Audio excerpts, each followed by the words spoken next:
देश के अंदर अलग अलग गांवों में नेतृत्व दे रही हैं, या फिर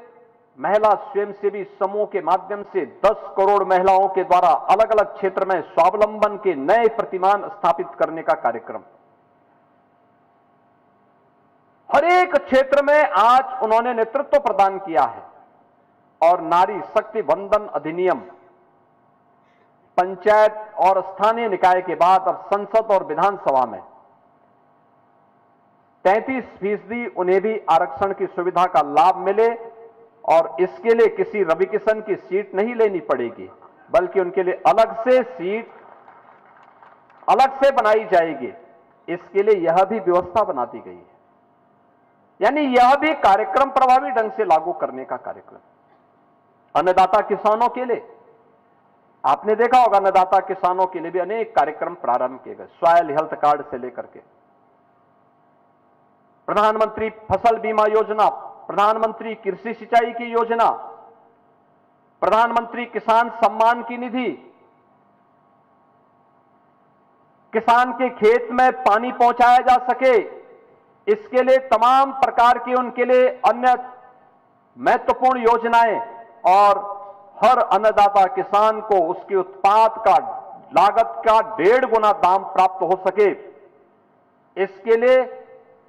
उनकी फसल को क्रय करने के लिए क्रय केंद्रों की व्यवस्था हो,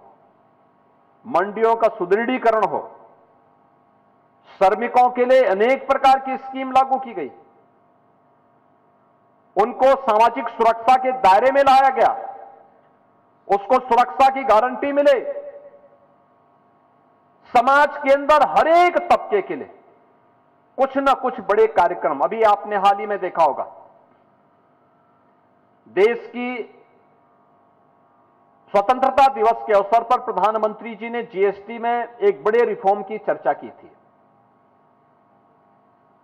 15 अगस्त 2025 को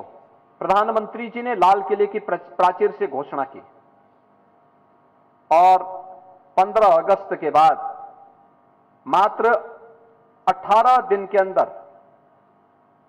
जीएसटी काउंसिल ने केंद्रीय वित्त मंत्री श्रीमती निर्मला सीतारमण जी की अध्यक्षता में,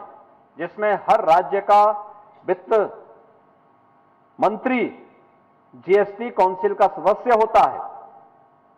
जीएसटी काउंसिल ने एक बड़े रिफॉर्म को सामने लाया है। आपने देखा होगा जीएसटी रिफॉर्म जो है GST one nation one market और वन टैक्स की अवधारणा पर आधारित है। आजादी के बाद इतने बड़े क्रांतिकारी कदम को आगे बढ़ाना ये सामान्य बात नहीं थी, असामान्य बात थी। याद करना, जो देश लकीर का फकीर बना रहेगा, अपने दायरे में कैद रहेगा, वह विकास नहीं कर सकता, आगे नहीं बढ़ सकता। उसको रिफॉर्म करने होंगे, हर एक फील्ड में रिफॉर्म करने होंगे,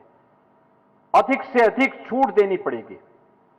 अधिक से अधिक लोगों को उसके दायरे में आने के लिए स्वतंत्रता देनी पड़ेगी, बिना किसी बाधा के, चाहे वह ईज ऑफ डूइंग बिजनेस हो, चाहे वह फेयरलेस बिजनेस हो, चाहे वह ईज ऑफ लिविंग हो, इन सभी के लिए प्रभावी कदम उठाने पड़ेंगे। और